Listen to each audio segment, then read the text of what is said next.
భారతదేశంలోని ఏకశిలా గుహల్లో ఉండవల్లి గుహలు ఒకటి. మన దేశంలో పద్మనాభస్వామి పవళించి ఉన్న విగ్రహాలు రెండే రెండు. ఒకటి కేరళలోని అనంత పద్మనాభస్వామి మందిరం అయితే మరొకటి ఆంధ్రప్రదేశ్ రాష్ట్రంలోని ఉండవల్లి గుహలు.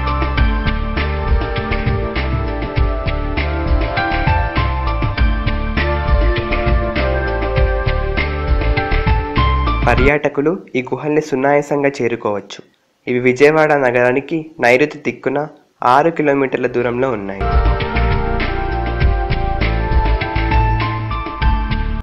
ఈ ఉండవల్లి గుహలు గుంటూరు జిల్లాలోని తాడేపల్లి మండలం ఉండవల్లి గ్రామంలో ఉన్నాయి. విజయవాడ కనకదుర్గ గుడికి ఎదురుగా పెనుమాక కొండల్లో ప్రకాశం బ్యారేజ్కి పక్కనే కృష్ణానదికి దగ్గరే ఉంటాయి ఉండవల్లి గుహలు.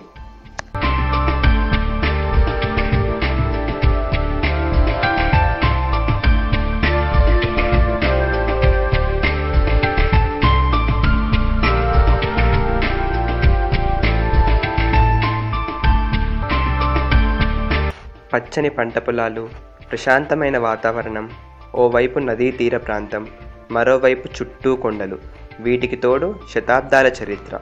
ఇది ఉండవల్లి యొక్క సుందర చిత్రం. ఈ గుహల్లో చెక్కిన విగ్రహాలు ఎంతో అద్భుతంగా ఉండడం వల్ల ఇవి పర్యాటకుల దృష్టిని ఆకర్షిస్తున్నాయి.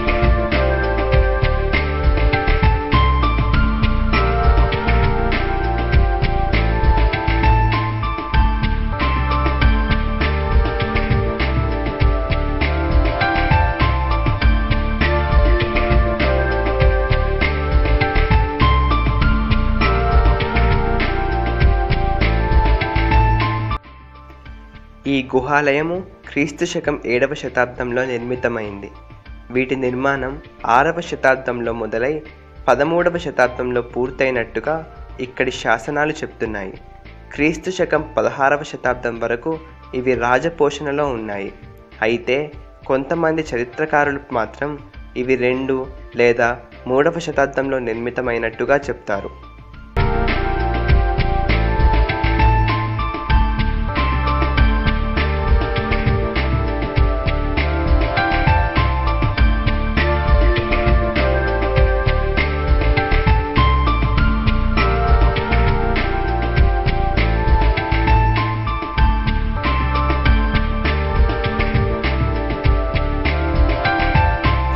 గుహల్లో బౌద్ధుల శిల్పకళను మనం స్పష్టంగా చూడొచ్చు. 6వ శతాబ్దంలో బౌద్ధులు మొదటి మరియు 2వ అంతస్తును నిర్మించారు.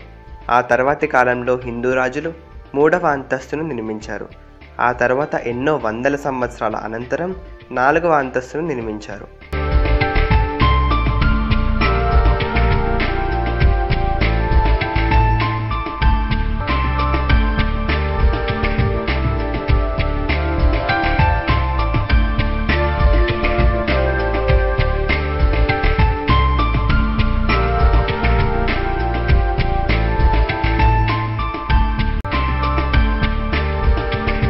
మీరు ఇక్కడికి వచ్చినందుకు ఎలా ఫీల్ అవుతున్నారు? మేము చాలా సంతోషంగా ఫీల్ అవుతున్నామండి. మేము అప్పుడప్పుడు కూడా వస్తూ ఉంటాం. ఇక్కడ గార్డెన్ కూడా ఉంది. మాకు చాలా పీస్ఫుల్ అనిపిస్తూ ఉంటుంది. మాకు విజయవాడ టౌన్లో మాకు గజిబిజి గందరగోళంగా ఉంటుంది. అప్పుడప్పుడు మేము ప్రశాంతత కోసం ఇక్కడికి వస్తూ ఉంటాం. ఈ కట్టడం గురించి మీకు తెలిసింది? ఈ కట్టడం గురించి క్రీస్తు శకం 2-3 శతాబ్దంలో విష్ణుకొండలేఖలు దీన్ని నిర్మించారండి. ఇది ఒకే గృహలో దీన్ని కట్టడంగా మలిచారు. ఇది చాలా ప్రాచీనమైనది. విష్ణుకొండలేఖల టైంలో ఇది నిర్మించారని ఒక వినికిడి. ఇక గుహాలయం కట్టడం గురించి చూస్తే మొదటి అంతస్తులో మనకి మండలాలు కనిపిస్తాయి. వీటిని మునులు తమ తపస్సు కోసం ఉపయోగించినట్టుగా చెప్తారు. అయితే ఇక్కడ మండలాల కట్టడం ఇంకా పూర్తి కాలేదు.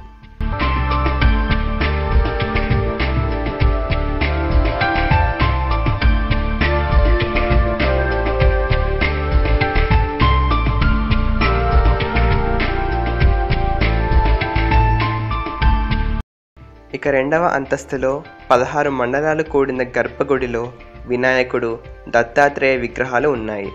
అంతేకాకుండా ఈ అంతస్తులో ఎన్నో స్తంభాలు కనిపిస్తాయి. ప్రతి స్తంభం మీద ఎంతో శిల్పకళ మనం చూడవచ్చు. అలాగే ఇక్కడ త్రిమూర్తుల విగ్రహాలు చెక్కబడి ఉన్నాయి.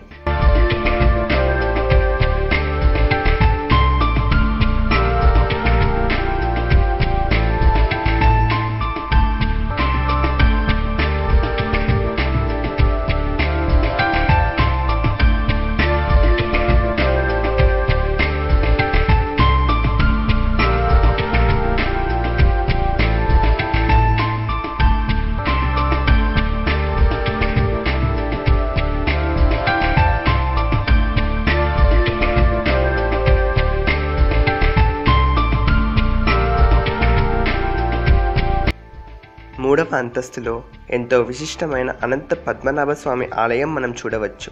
ఇది గ్రనైట్ రాయిపై చెక్కబడి ఉంది. ఈ విగ్రహం 8 అడుగుల ఎత్తు మరియు 25 అడుగుల పొడవు ఉంది.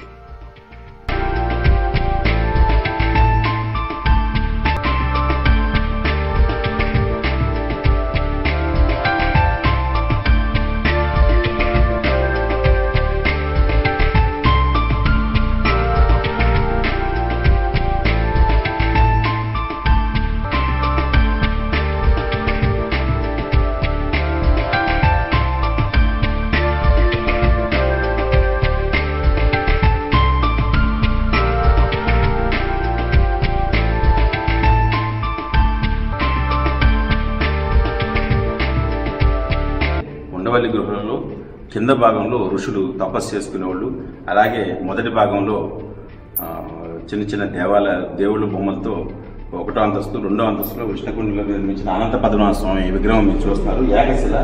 ఇది అసలు ఎలా చెక్కారు, అసలు ఎలా వచ్చిందో కూడా స్తంభాల దగ్గర నుంచి తెలియదు. ఇది ఒక మహాద్భుతం. ఆనాడే మన శిల్లు ఈ రకంగా చేశారంటే మన శిలలపై శిల్పాలు చెక్కినారనే దానికి సందేహం. ఈ విగ్రహం ముందు అనేక భంగిమలలో ఉన్న ఎన్నో విగ్రహాలను చూడొచ్చు.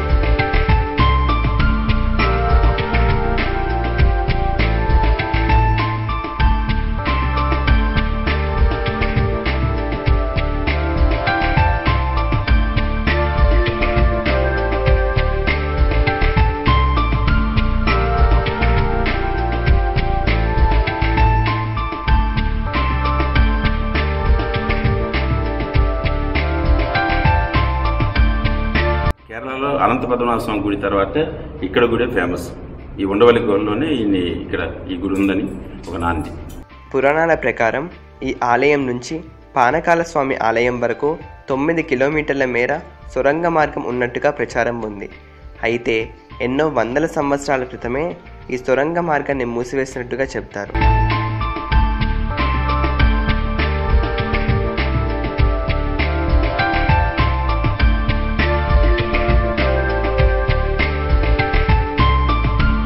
అలాగే ఇక్కడి నుంచి కొండవీటి కోట, మంగళగిరి కోట, కనకదుర్గ ఆలయం వరకు సొరంగ మార్గాలు ఉన్నట్టుగా చెప్తారు.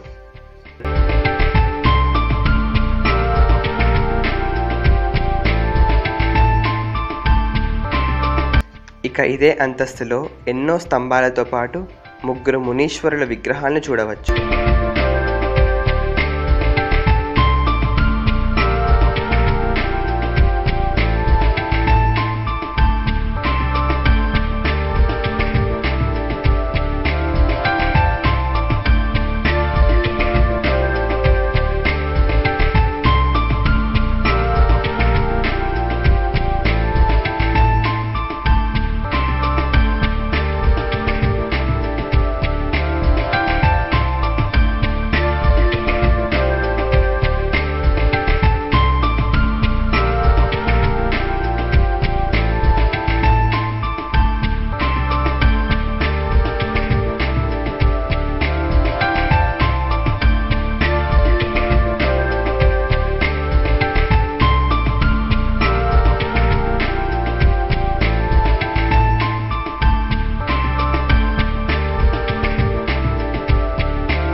ఇక చివరి అంతస్తులో పూర్తిగా నిర్మితం కాని త్రికూటాలయం ఉంది.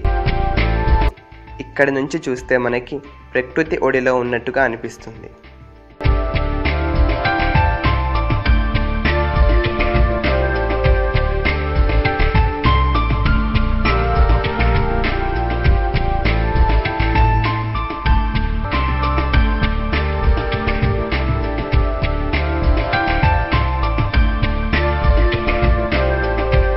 ఇన్ని అద్భుతాలు ఉండడం వల్ల పర్యాటకులు ఇక్కడికి ఎక్కువ సంఖ్యలో వస్తూ ఉంటారు.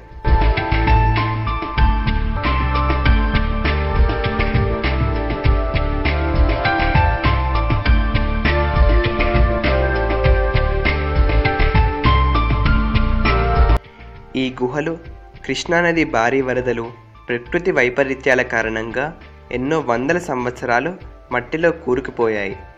ఈ గుహలను 1816లో దేశవ్యాప్తంగా చేపట్టిన ల్యాండ్ సర్వేలో గుర్తించారు. అప్పటి నుంచి పురావస్తు శాఖ వారు వీటిని సంరక్షిస్తున్నారు.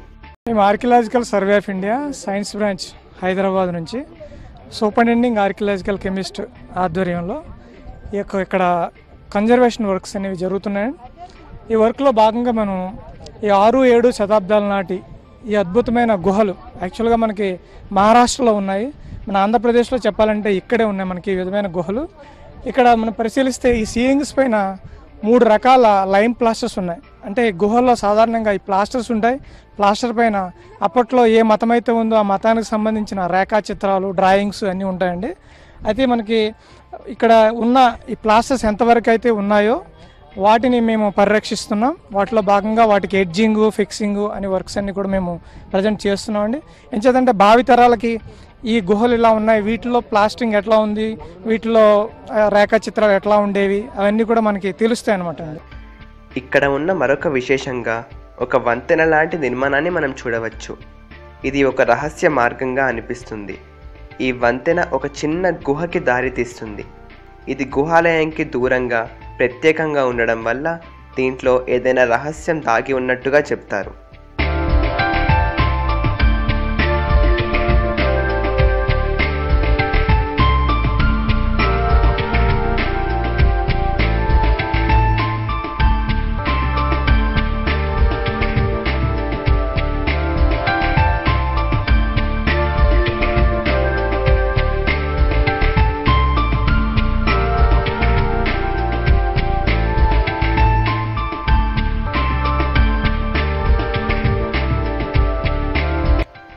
ఉదయం సమయంలో పర్యాటకుల తాకిడి తక్కువగా ఉంటుంది. సాయంత్రం సమయంలో మాత్రం పర్యాటకుల తాకిడి చాలా ఎక్కువగా ఉంటుంది. ఇక్కడ కోతులు కూడా మనుషులతో మమేకమై పర్యాటకుల మధ్య తిరుగుతూ ఉంటాయి. వీటిని పర్యాటకులు ఎంతో ఆనందంగా తిలకిస్తారు.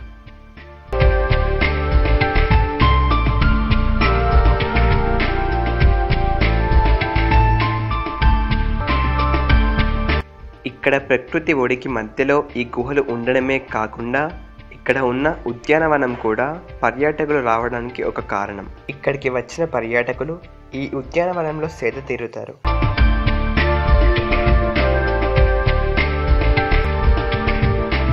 అలాగే ఇక్కడ పర్యాటకుల కోసం టాయిలెట్స్ కూడా నిర్మించారు.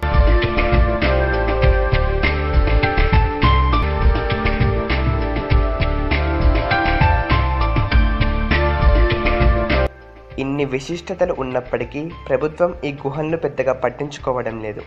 ఇక్కడికి విచ్చేసిన పర్యాటకుల కోసం ఈ గుహల యొక్క చరిత్రను తెలియజేయడానికి ఒక గైడ్ని కూడా ఏర్పాటు చేయలేదు. అలా ఒక గైడ్ని ఏర్పాటు చేయాల్సిందిగా ఇక్కడ పర్యాటకులు కోరుతున్నారు. దీన్ని మరింత అభివృద్ధి చేస్తే ఎంతో బాగుంటుందని, పర్యాటకుల తాకిడి మరింత పెరుగుతుందని ఇక్కడ స్థానికులు ఆకాంక్షిస్తున్నారు.